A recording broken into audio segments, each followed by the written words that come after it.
সরকারি চাকরিতে মুক্তিযোদ্ধা কোটা বাতিলের সিদ্ধান্ত অবৈধ ঘোষণা করে হাইকোর্টের দেয়া রায় স্থগিত চেয়ে আবেদন করেছে রাষ্ট্রপক্ষ। রোববার চেম্বার আদালতে এই আবেদন করে অ্যাটর্নি জেনারেলের কার্যালয়। বুধবার বিচারপতি কে এম কামরুল কাদের এবং বিচারপতি খিজির হায়াতের দ্বৈত বেঞ্চ সরকারি চাকরিতে মুক্তিযোদ্ধা কোটা বাতিলের সিদ্ধান্ত অবৈধ ঘোষণা করে রায় দেন। ওই রায়ের ফলে সরকারি চাকরিতে 30% মুক্তিযোদ্ধা কোটা বহাল হয়। এই রায়ের পর থেকেই সামাজিক যোগাযোগ মাধ্যমে কোটা বাতিলের সিদ্ধান্ত নিয়ে প্রতিক্রিয়া হয়। আন্দোলনের নামে চাকরি প্রার্থী শিক্ষার্থীরা 2018 সালে চাকরি প্রার্থীদের আন্দোলনের কারণে 30% মুক্তিযোদ্ধা কোটা বাতিল করে সরকার।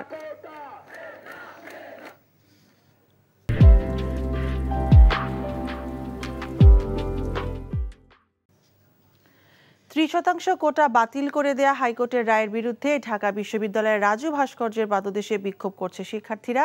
সেখানে আছেন আমাদের স্টাফ করেসপন্ডেন্ট নূর হোসেন। আমরা এখন সরাসরি যাচ্ছি তার কাছে। নূর হোসেন, এই বিষয়ে আপনার কাছে সবশেষ কি তথ্য আছে আমাদেরকে জানাবেন।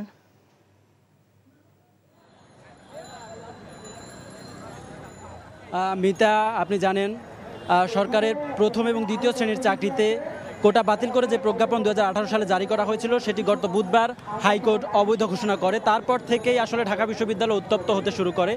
আজকে তৃতীয় দিনের মতো তারা তাদের কর্মসূচি পালন করছে, বিক্ষোভ করছে। তারা সকাল 11টায় ঢাকা বিশ্ববিদ্যালয়ের কেন্দ্রীয় গ্রন্থাগারের সামনে থেকে মিছিলটি শুরু করে। পরে রাজু ভাস্কর্যের এই পাদদেশে এসে তারা সংক্ষিপ্ত সমাবেশ করে।